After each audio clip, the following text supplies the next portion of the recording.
Vanessa Veselka is the author of the novel Zazen, which won the Penn Robert W. Bingham Prize and the Great Offshore Grounds.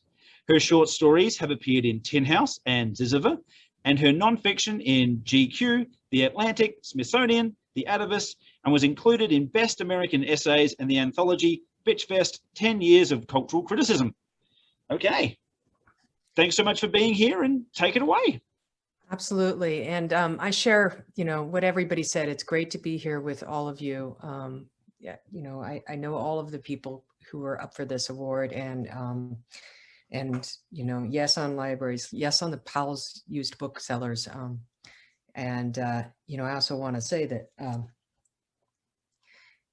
I was in Springfield recently because there was a strike for recognition with memory care workers down there that was very brutal and intense. And, the reason I mention that now is not for a bunch of, ridiculous virtue signaling. Some people might not consider that a virtue to be, but because the novel I wrote is really in many ways about class and about the way that different things affect us in our culture. So I'm going to try something that may or may not work. I'm going to read from actually a couple of different sections. And in those different sections, I just want to sort of stop and say maybe a little bit about why I'm setting the timer right now to go, deducting some. Okay. 15 miles south of Seattle and halfway across the Puget Sound to the west is Maury Island. Shaped like an arrowhead aimed at the mainland, green as the inner fold of a grass blade. It can be seen from the air, cradled in the crook of an elbow of water. Tourists ride over in ferries to watch for whales and UFOs. Jets turn around overhead on their final approach to the airport. Even on days when there is no rain, mist filters through the evergreens until it pulls apart like threadbare cloth and burns off. The wedding was to be held in the afternoon at Point Robinson, the site of an old fog signal station that once housed a steam whistle fed by coal fire and water to warn away ships.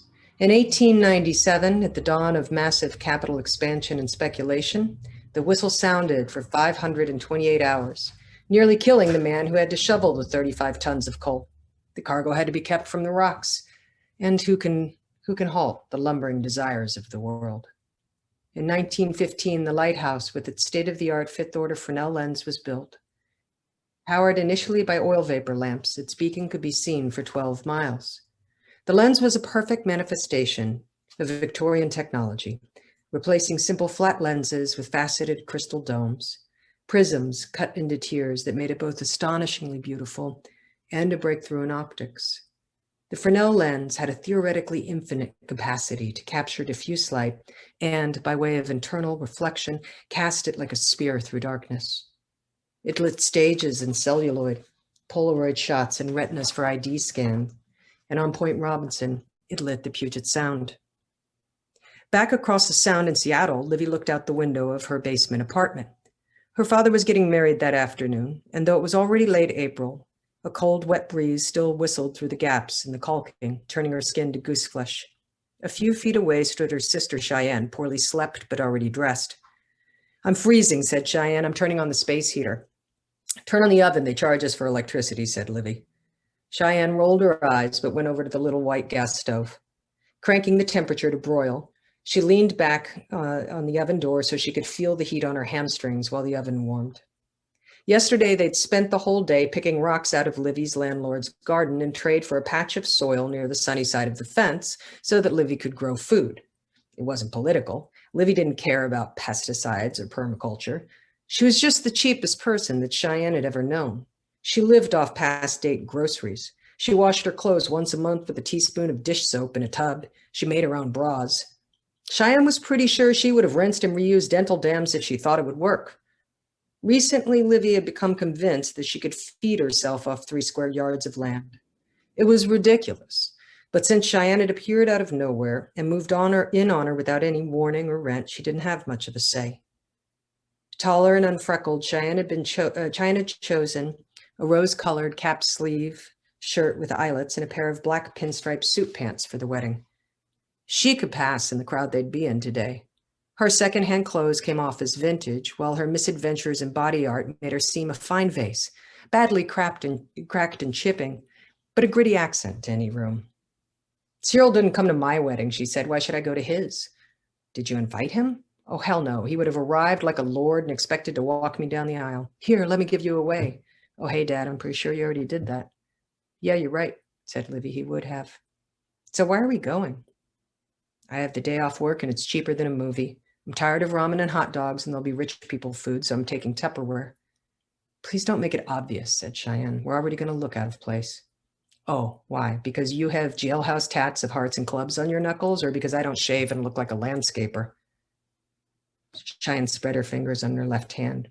Not just clubs and hearts. The one on the thumb is a diamond and the pinky is a spade. You just can't tell anymore. Cheyenne crossed to where she'd laid out her newly washed blue painter's pants and pulled them on over her long johns. I'm going to the wedding because it's a show of support that costs me nothing. I don't know him. He's just a big blank. He's a disappointment. He gets a clean slate. At his worst, that's what he is. That's my wedding gift to him, a pass. It's the only decent move. I shot my better angels. They're angels, said Livy. You can't kill them. But if they were real, you could, said Cheyenne. Neither sister had seen their father since they were 14. The wedding invitation had arrived only 2 weeks before the date of the ceremony, on the heels of Cheyenne's reappearance, something their mother Kirsten considered prophetic.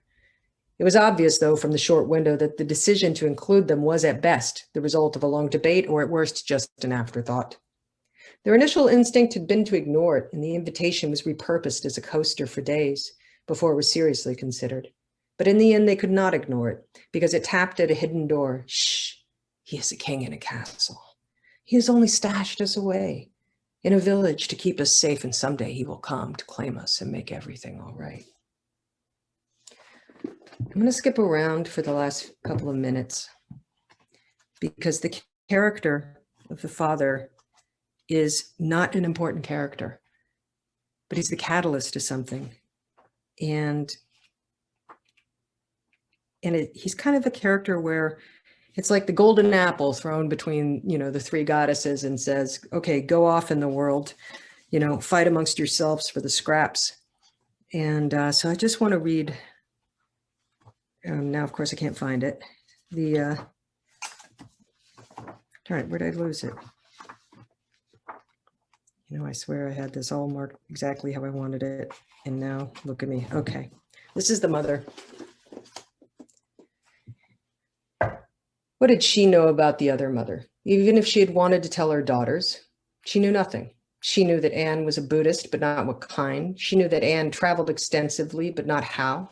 She had married well or come into money. It was also possible that, cut away from children and the need to shell out cash for a 2-bedroom apartment for 20 years, Anne had floated upwards in the realm of home ownership and 401ks, healthcare and cars with airbags.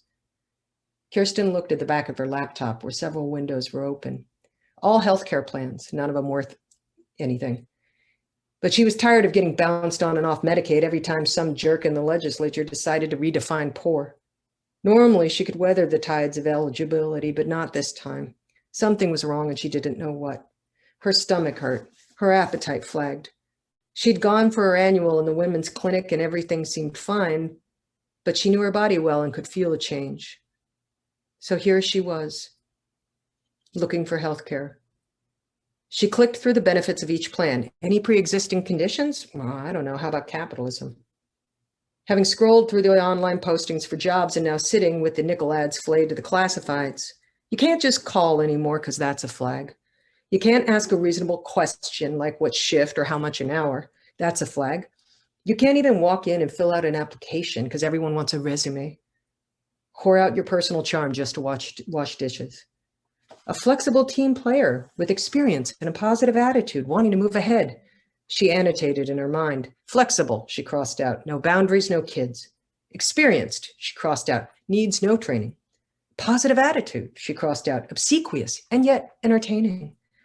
Wants to move ahead, she crossed out. In responsibility, but not pay.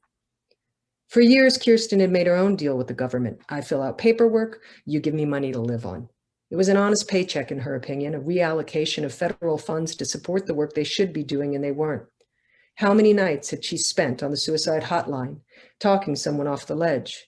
The number of times she'd opened for the early shift at the domestic violence center. Every night she had showed up, reliably alive. She met the messed up world intact and offered them in all hours humanity. They're lucky. They're lucky I only charge them food stamps and $8.50 a month. But none of it ever really looked real on paper. She closed the nickel ads. If you were over 25 and looking for a job, everyone expected a pageant of humiliation and a damn good story. Are you a recovering addict? Were you married to a bride hoarder? Are you a homemaker new to the market with an autistic son or husband with cancer? Tell me. No, really tell me. What exactly is your excuse for being 52 and broke? It's not like she didn't know how to weather the opinions of others. Okay, I'm going to stop there. Thank you. Thank you so much. Yay, that was fantastic.